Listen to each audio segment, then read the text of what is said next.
Assalamualaikum warahmatullahi wabarakatuh. Shalom.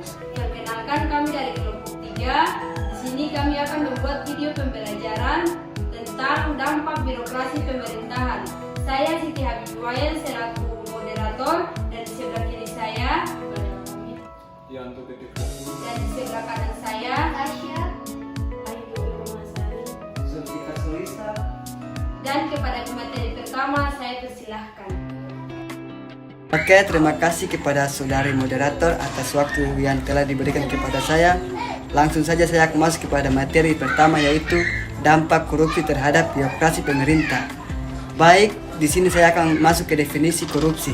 Korupsi adalah sesuatu bentuk ketidakjujuran atau tindakan pidana yang dilakukan oleh seorang atau suatu organisasi yang dipercayakan dalam sebuah jabatan kekuasaan untuk memperoleh keuntungan haram atau menyalahgunakan kekuasaan untuk keuntungan pribadi seseorang.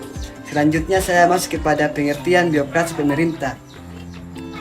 Birokrasi pemerintah adalah sistem administrasi yang digunakan oleh pemerintah untuk mengatur dan mengelola sebagai fungsi dan tugas pemerintah.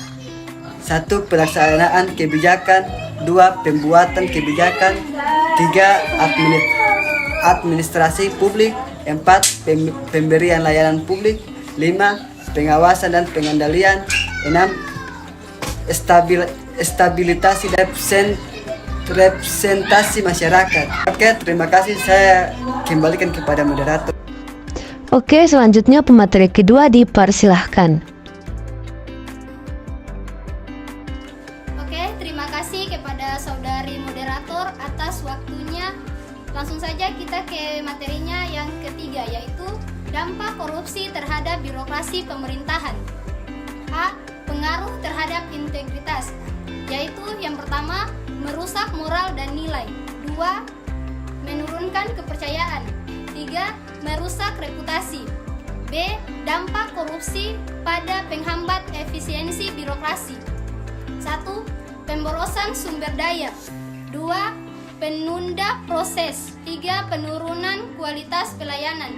4. Dampak jangka panjang. C. Dampak korupsi terhadap pelayanan publik. Pelayanan publik yang tidak membaik. Pelayanan kesehatan yang mahal.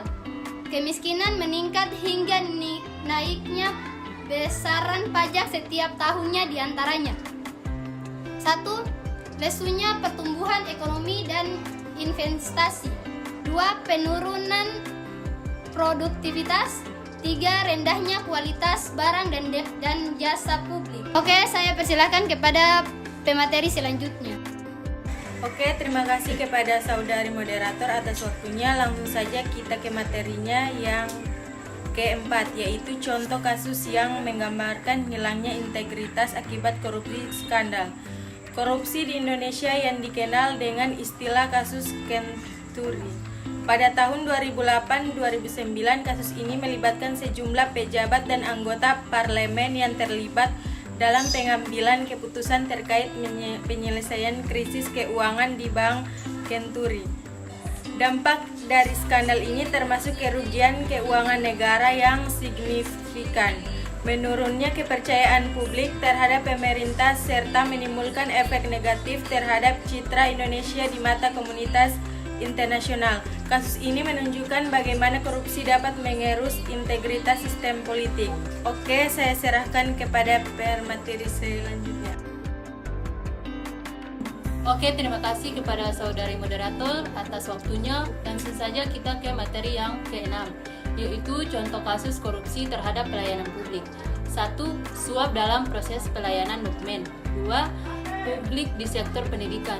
3. Penggelapan dana proyek infrastruktur. 4. Manipulasi lelang atau tender. 5. Penyalahgunaan dana bantuan sosial. 6. Penyuapan dalam sistem hukum. 7. Penyalahgunaan wewenang dalam izin usaha. Berikut langkah-langkah yang dapat diambil dalam pencegahan dan penanggulangan korupsi. 1. Penguatan etika dan budaya organisasi. 2. Transparansi dan akuntabilitas. 3. Pengawasan internal dan eksternal. 4. reformasi regulasi dan birokrasi, 5 penghargaan dan sanksi, dan yang terakhir 6 edukasi dan kesadaran.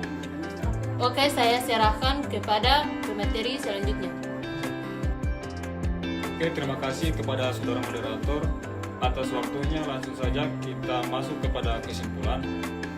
Korupsi memiliki dampak yang merusak terhadap birokrasi pemerintahan di Indonesia. Hal ini menyebabkan penyalahgunaan kekuasaan, merusak integritas lembaga, menghambat pertumbuhan ekonomi, serta mengakibatkan ketidakadilan sosial dan penyalahgunaan sumber daya publik. Dalam jangka panjang, korupsi merusak kepercayaan masyarakat terhadap pemerintahan dan institusi negara, menghambat pembangunan berkelanjutan serta menghambat upaya peningkatan kesejahteraan masyarakat. Baik, mungkin itu saja yang dapat saya simpulkan. Selebihnya saya serahkan kepada moderator.